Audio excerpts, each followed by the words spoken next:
Well, that's right, Donald Trump. He is saying Sweet Home Alabama, getting ready to speak tonight at a football stadium in Mobile. More and more people are now worried that the Donald is actually in this thing for the long haul. Then, the naked truth about those topless women who are causing all that controversy in Times Square. Mayor de Blasio wants to kick them out, but he doesn't have a legal leg to stand on. So the mayor might have to change Times Square himself to get them off the streets. Also, we spoke with former Yonkers Mayor Angelo Martinelli about the housing desegregation battle that is the subject of a new HBO miniseries. We talked about what happened decades ago and how it's still resonating today. Good evening, everybody, and welcome to RFL. I'm Richard French. Thank you so much for joining us this Friday night. And we start with who else but Donald Trump. Summer of Trump. You know, they're calling it the Summer of Trump. They're going to end up being 30 to 40,000 people in Alabama.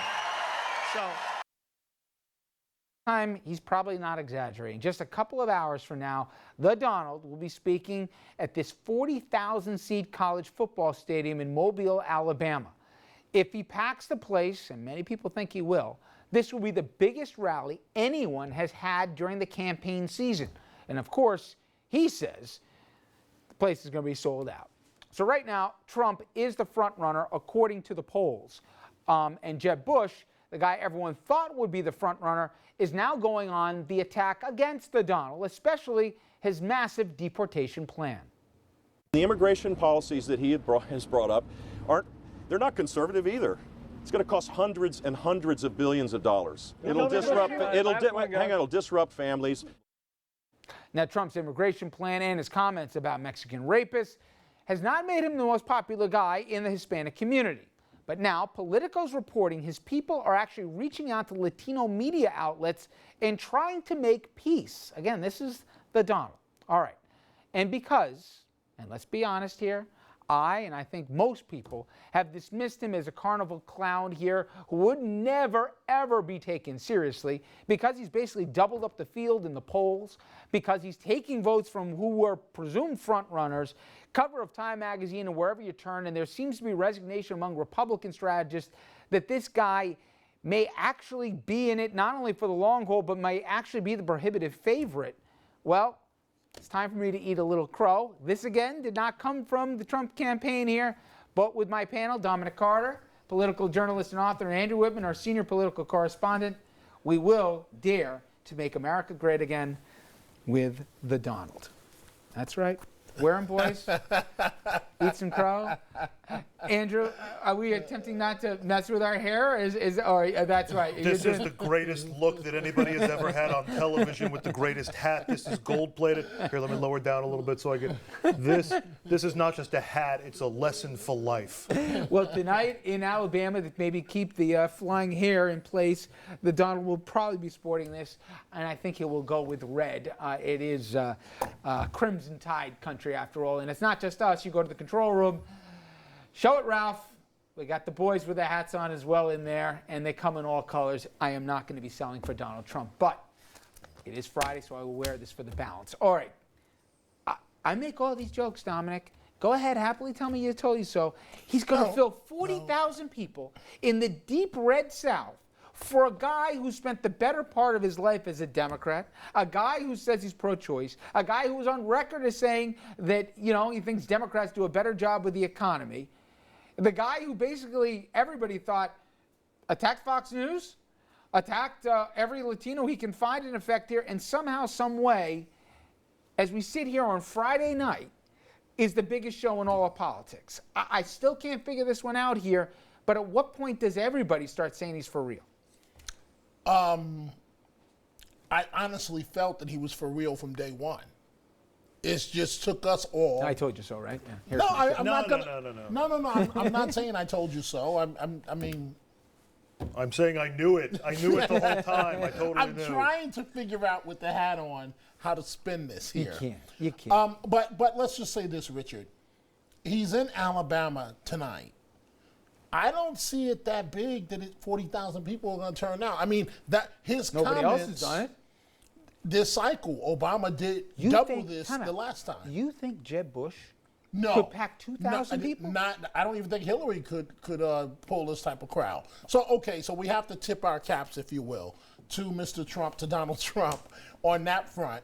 But I mean, everything that he has been saying on this stump that's offended all of America, but it will play extremely well tonight in Alabama. But slow down, because you started this whole question by asking he's the biggest show in politics. It's a show. It's a reality show at this point. But Nobody's cast Andrew, a vote for him. Nobody's in a position that, yet. but there's one thing with watching a debate on Fox from your living room because you want to see a train wreck. People are sweating their you-know-what's off right now in Mobile, Alabama, in prime time on their Friday night, 40,000 of them. You gotta think, if they're gonna go through that effort, they consider strongly pulling the lever on election day. I'll just put the proviso in. There's only so much to do in Mobile, Alabama on a Friday night. So, Andrew Whitman, send your letters. No, yes. the circus is coming to town. I mean, when Ringling Brothers comes to town, people show up. No, you don't get crowds like that. Not like this, but we haven't really seen a show like this before, and that's exactly what it is. I mean, people aren't taking it seriously. This is a little bit of a there's a little bit of a protest vote. There's a little bit of a. All right, hold on. If they're not taking it seriously, then how come in the last 72 hours, with the exception of Jeb Bush, every Republican is contorting themselves to also be talking about building walls, which they never did before, being for mass deportation for the most part, and if they don't, they're shutting up about it. Because they're trying to get in the headlines so that they can inflate their own numbers, and Trump's stealing all the headlines right now because the show eats up so much time, and it winds up with otherwise respectable journalists putting hats on their head on television. I mean, the sideshow element to all this cannot be overlooked. And he hasn't won anything. Can I tell you, the first time I heard something today, Andrew, where I still think he's making up as he's going along, but the more I thought of this was brilliant. CNN's got a Republican debate coming up. Trump hasn't said this once. He's said this a few times. I'm going to make them pay me $10 million. I'll give it all to charity. I'll pick 10 charities, $1 million apiece. And if they don't, I won't show up. Now, I hear that and I say, what an idiot, just another line. But if he follows through on it, let's think about this. He's managed to put a network, and they can't. You can have all sorts of legal issues about writing checks to a campaign and the rest. But think about it. If they don't give him the $10 million, and he says he's not going to show up, he'll still be the biggest subject because he won't be on the stage. If we're going to be talking, other people are going to be talking about this, I guarantee you, because Trump's trying to give money to needy causes, and his point is nobody would be watching this debate if it wasn't for me. Whether that's true or not, enough people are going to believe it, that even the carnival act of showing up or not to a debate will now become the dominant subject, and he didn't spend one red cent. That, whether he thought this thing through or not, is brilliant.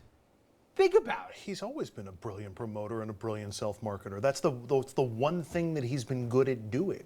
He hasn't gone bankrupt doing that. He has putting up buildings and putting up condos and putting up casinos. Casinos licenses to print money, and they went bankrupt. Look, I feel to a certain degree like I owe everybody an apology.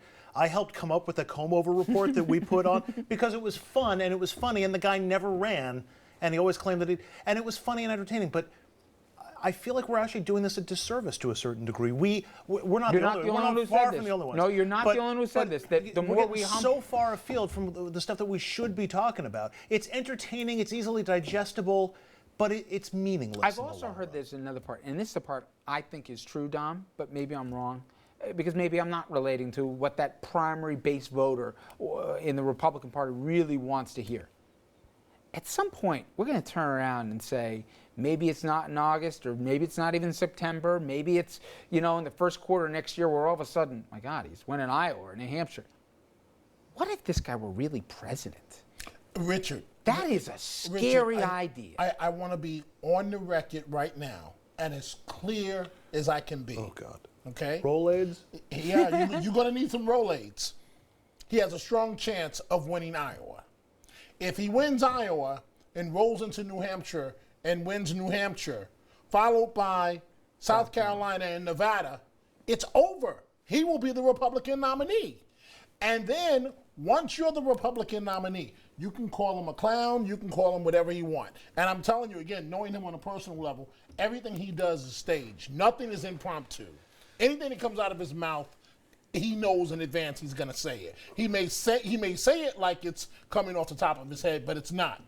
And once you're the Republican nominee up against a Democratic nominee, anything can happen. First of all, any candidate who wins Iowa and then wins New Hampshire and then wins South Carolina and then wins Nevada is probably going to be the Republican nominee. Right. So that could be anybody. Right, You just described if Trump does that, he's going to win. Yeah, and if Rich does that, he's going to be the Republican nominee.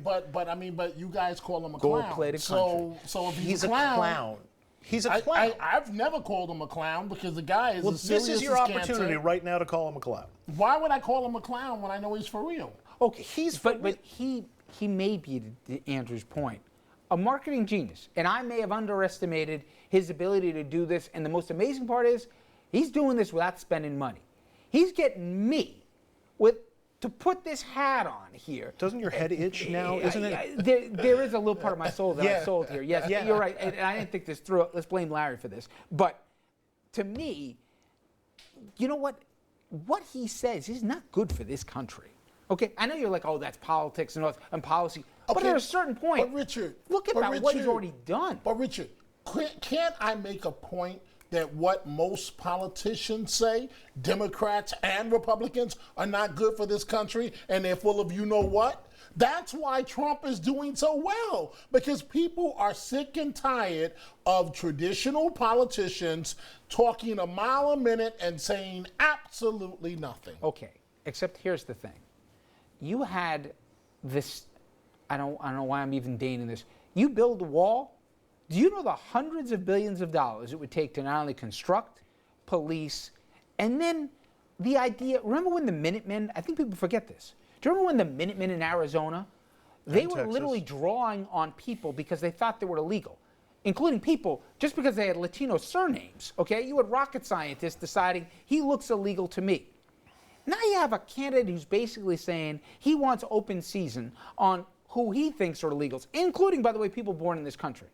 Now, I know nobody takes him seriously right now, or maybe not enough people to your way take him seriously. One person does. But, No, the reason- but that Richard- kind of stuff, I know you don't agree with the policy, Richard- Dominic, but that kind of stuff, it's ugly stuff. It is ugly, but Richard, if you talk to people in border states, they will tell you that there are people, pregnant women, that come across the border in the 9th month just so that their baby, you know this, so that their baby can be born in America and be an American but what he citizen. said was, he said they're all like that. And he said there's 30 million of them, and they're all rapists and the rest. My point is, that's why when people start focusing in on this stuff, when people actually get close to making their decision, they're going to look at the policies that he's advocating, and they're going to realize that he's full of fair crap. enough. But and wouldn't the you votes have aren't said, gonna Andrew, go there. if we're all being honest, because I said this, in July, didn't we think that once somebody like Rand Paul ran the ad that this guy's really a Democrat, this guy believes in every social leftist policy that there is, he's a fan of Hillary, writes her checks and all the rest, that he would have been radioactive? Didn't we think that when after he went after Megyn Kelly, that he would have been persona non grata and the polls would take a huge hit the next day? Didn't we think when he said the rapist line that, okay, well, that was entertaining for a week, but it'd be over? Every time we thought this thing would have been passé a month ago, he's in a stronger position than it. I'm not going to pretend to understand why, but admit it. We thought he'd be in a different place than he is now. I didn't think he was going to run, and then I didn't think he would file his FEC form, and then I didn't think he would make these stupid hats that we're wearing right now. I mean, I haven't thought this whole thing. He's defied my instincts through every part of this process. But look, it's the middle of the summer. It's nowhere close to 2016 yet. People aren't paying attention. When they are paying attention, they're paying attention for a few minutes on the TV at night. And there he is, my God. Can I take my tie off now? Yes. Yeah, if you got an ascot like him. No, but so here's my thing. He's in Alabama, where in Mobile they don't like those New York City slickers. And 40,000 people are going to be filling a stadium to hear a guy who loves to tell you how much more money he has than you and fills every worst stereotype. And they're going to go there and maybe be insulted and then laugh about it. This ain't Michael Bloomberg. This isn't even Rudy Giuliani going to Mobile, Alabama. It's the guy from The Apprentice who they already know and made him laugh, and you're fired, and I'm going to say that 5 times during the show. I hope you're right.